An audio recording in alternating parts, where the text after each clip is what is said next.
NPCs are going to be getting one of the biggest overhauls that we've ever seen in GTA 6. They're going to react a lot more realistically. The world itself is going to feel a lot more alive. Everybody's going to have much more of a personality rather than just all responding in the exact same way to certain situations. Genuinely, the NPCs could make this game almost feel like you are playing a real life game rather than playing Grand Theft Auto. So we all know in GTA 5, the NPCs, they were good, but there wasn't anything too crazy. You heard a lot of the same voice lines. They all sort of reacted the same way to every situation. For example, if you was to shoot a weapon, they all just run away into walls, into certain buildings. They just basically ran in a straight line no matter where they was going. Same if you parked your car in the middle of the road, they just sort of sat there until the whole system panicked and then they crash into you. Whereas in GTA 6, this is all going to be changed. So overall, across the map, guys, because the systems are better, we're not on the PlayStation 3 and the Xbox 360 anymore. The systems that we're playing on can handle a lot more. Therefore, already off the rip, the crowds are just going to feel a lot more dense. There's going to be a lot more variety going on. Not only the streets going to be more populated, but they're also going to have diverse behaviors between them as well.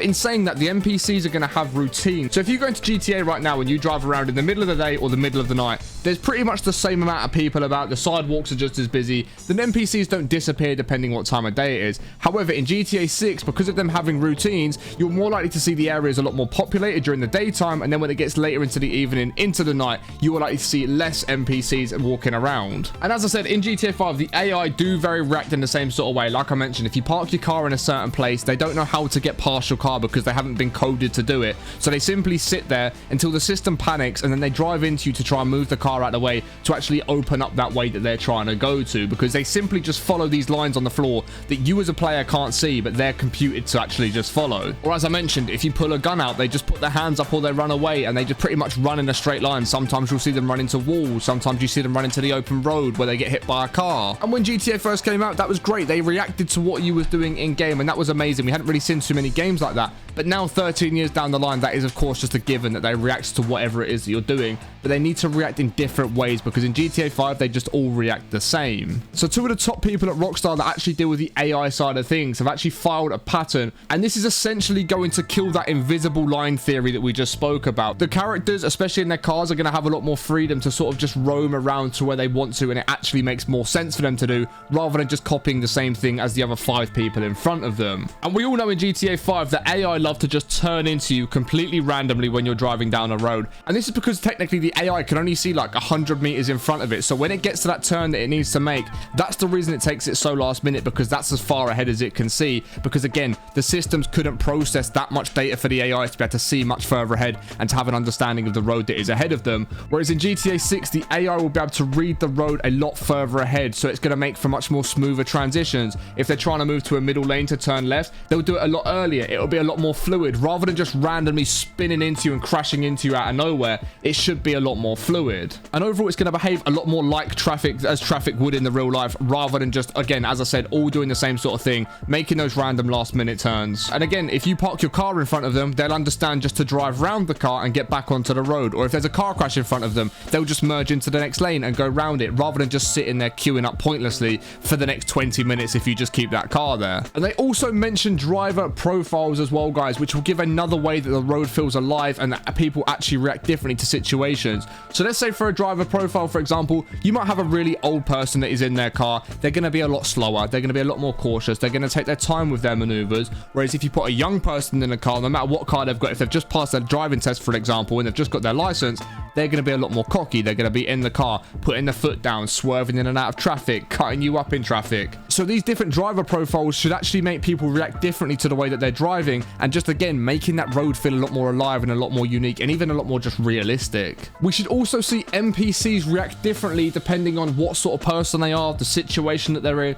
and all kinds of things like that. Let's say, for example, you ran into an NPC. If you barge into an NPC in GTA 5, they all react the same way. They just sort of dive out the way and they just sort of move out the way and do the same sort of movement. Whereas in GTA 6, let's say, for example, we'll use an old person again. If you were to run into an old person who might not be able to walk very well and it's wet and slippery out, there's a very good chance that you're going to knock them over and they're going to hit the floor. Whereas if you do the same thing to a strong young person who isn't going to be as fragile or bad on their feet, they might just simply get bumped out of the way and then watch you move past them. And even things like NPCs that are drunk, they'll react differently to players that are sober. So overall, the interactions you have with people and the way you move into NPCs and things like this are all going to react differently depending on the situation they're in, the sort of intoxicated level that they are, their age, their health, and all kinds of different things. So everybody should have different reactions and animations to different scenarios to the last person that you just done the exact same thing to. So one of the biggest things everyone's talking about with NPCs in GTA 6 is the memory system, and them having the ability to remember your face, remember the actions that you've done and things like this.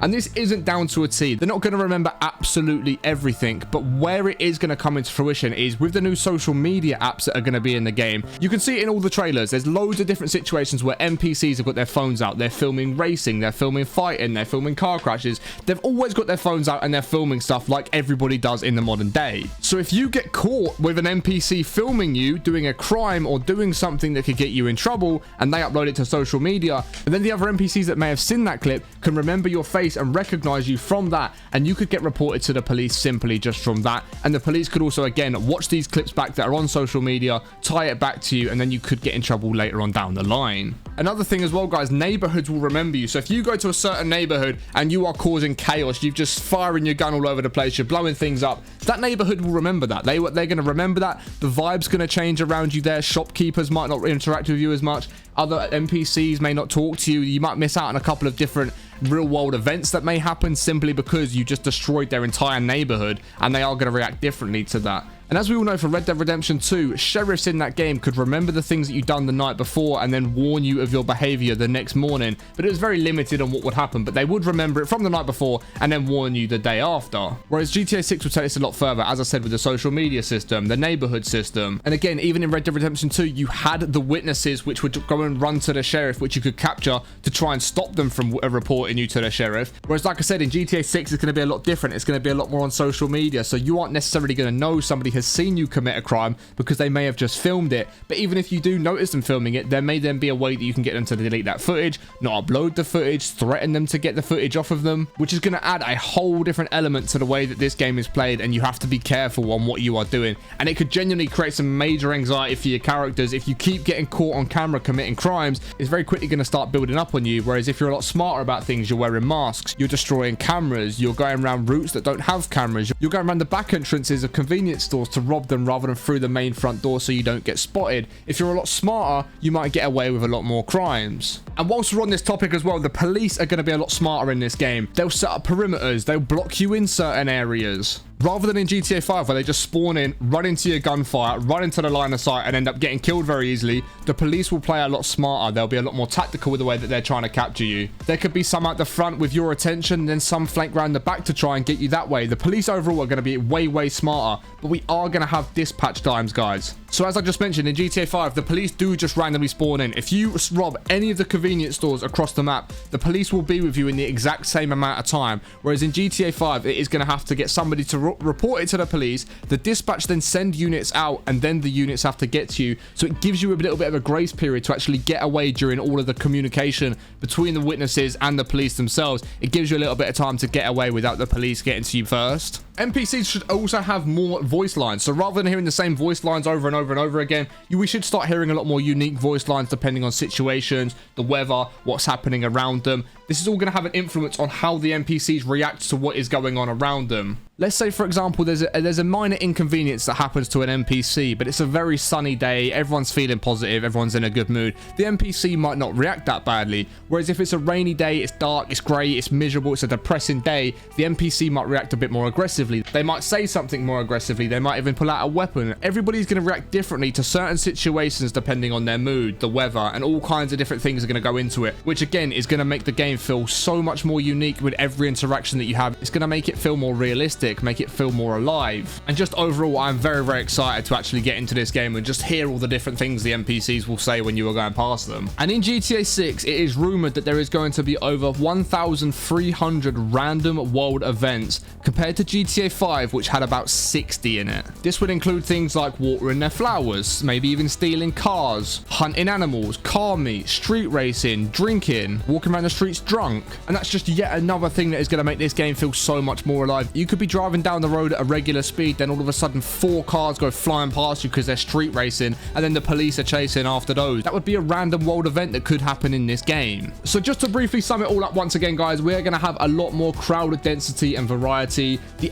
NPCs are going to have routines between their day and night schedules, their jobs and things like that. The social media system, you're going to have the witness system. Everybody's going to react differently to certain different situations depending on the weather, their mood and things like that. You're going to have the police are going to be a lot smarter in this game. You're going to have more voice lines for all the NPCs. The NPCs are going to have a memory system. And once you put all of this together, guys, we are going to have one of the most realistic and immersive feelings in a game that we may never have had from any other game. The game is genuinely just going to feel alive. It's going to feel real. And I just think it is going to be so immersive that you are genuinely going to lose yourself in GTA 6. But I'm now going to leave it to you guys to let me know your thoughts in the comments below. What do you think about everything we've spoken about today? And also, is there anything else that you would like to see from the NPCs when GTA 6 does go live? If there is, if you've got any cool ideas, do let us know in the comments below. I'd be very, very interested to see what you guys have got to say. I appreciate you watching all the way to the end. Make sure you are subscribed with notifications turned on for the best GTA leaks, news, and rumors. I appreciate you watching all the way to the end. Have an amazing rest of your day, and I will catch you guys in the next one in a bit.